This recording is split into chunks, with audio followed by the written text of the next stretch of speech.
Tension एक ऐसी चीज है जिसको दिखाना नहीं चाहिए, है ना, उसको चैलेंज लेकर उसके विरुद्ध काम करना चाहिए कि टेंशन परमानेंट जीवन से समाप्त हो, है ना। तो मुस्कुराते रहो, सबसे ज्यादा जरूरी है। और जो मैंने एक छोटी सी बात अभी कही, मुस्कुराहट, उसको देखते हुए एक छोटी सी लाइन मुझे याद आ रही है कि तू मुस्कुराना सीख, तू मुस्कुराना सीख, क्योंकि रोना तो जिंदगी पैदा होते ही सिखा देती है ना। हम में से अधिकतर लोग ना सिर्फ रोते रहते हैं, सिर्फ रोते रहते हैं। इंग्लिश नहीं अच्छी है मेरी, मैथ्स अच्छा नहीं है, मुझसे ये नहीं बन रहा, मुझसे वो नहीं बन रहा। लेकिन अक्सर कि वो करते इतना सा है, या कई लोग तो करते भी कुछ नहीं है ना, और रोना गाना उनका नेक्स्ट लेवल पे चलता है। वो सोचते हैं कि कुछ करे बिना ही हमें बस प्राप्त हो जाए, मेहनत करना ही ना पड़े। मैं आपको एक चीज बता रहा हूं, इसको अपने दीवार पे लिख लेना कि देयर इज नो शॉर्टकट, ठीक है। सफलता का, चाहे वो जीवन में सफल होना हो, चाहे किसी एग्जाम में आपको सफल होना हो, देयर इज नो शॉर्टकट। आपको मेहनत करनी ही करनी पड़ेगी, और मेहनत हमेशा लगातार करनी पड़ेगी। जब एग्जाम करीब आता है, जब हम पढ़ाई शुरू करते हैं, तब हमें दिखता है कि अरे बहुत बड़ा सिलेबस है यार, ये सिलेबस तो 6-8 महीने में ना खत्म हो, लेकिन 3 महीने बाद तो परीक्षा है। तो टेंशन होना स्वाभाविक है ना।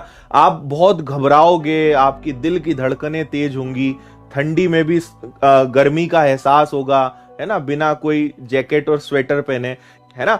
लेकिन मैंने आपको लास्ट टाइम भी कहा था कि इन चीजों को हैंडल करना सीखिए, है ना।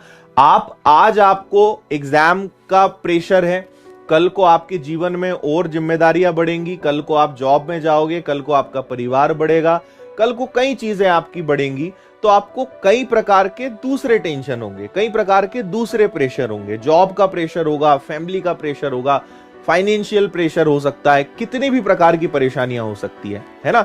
जब तक जीवन है तब तक समस्याएं आती रहेंगी और जाती रहेंगी, है ना। जिसने इस छोटी सी बात को समझ लिया वो हमेशा खुश रहेगा। रोने से, ठीक है, शॉर्टकट ढूंढने से, या कुछ करे बिना हमें बस सफलता मिल जाए, ये व्यर्थ है। इनमें अगर आप अपना समय खराब कर रहे हो तो ये व्यर्थ है ना। आपको लगातार थोड़ा थोड़ा चेंज अपने अंदर लाना पड़ेगा।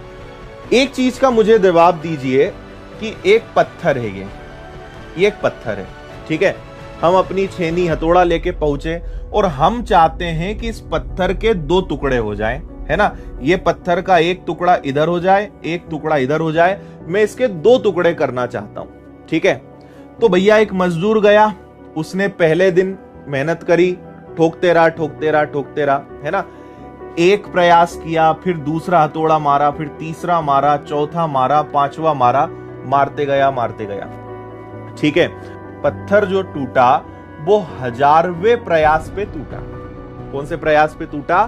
1000वां जैसे ही उसने वार किया, 1000वां जैसे ही पत्थर के ऊपर चोट मारी, पत्थर के 2 टुकड़े हो गए, पत्थर ऐसा बन गया। अब मैं आपसे एक छोटी सी बात पूछना चाहता हूं, ठीक है।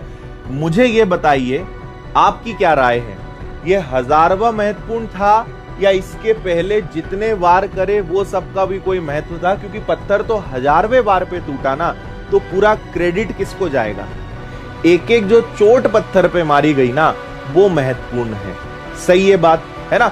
बस ये फर्क आपको समझना है। रिजल्ट मिला 1000वीं चोट से, लेकिन 1000 तक पहुंचोगे तब ना। एक एक चोट, एक एक कदम, एक एक प्रयास आपकी सफलता के लिए जरूरी होता है। थोड़ा थोड़ा अपने अंदर सुधार करो, बहुत थोड़ा। आप आने वाले 1-2 महीने के अंदर आज आपकी जो स्थिति है उससे नहीं कुछ तो 8 से 10 गुना तो बेहतर हो ही जाओगे। 8 से 10 गुना आप अपने आप से बेस्ट हो जाओगे अगर रोज 0.5% भी अपने अंदर सुधार कर लिया।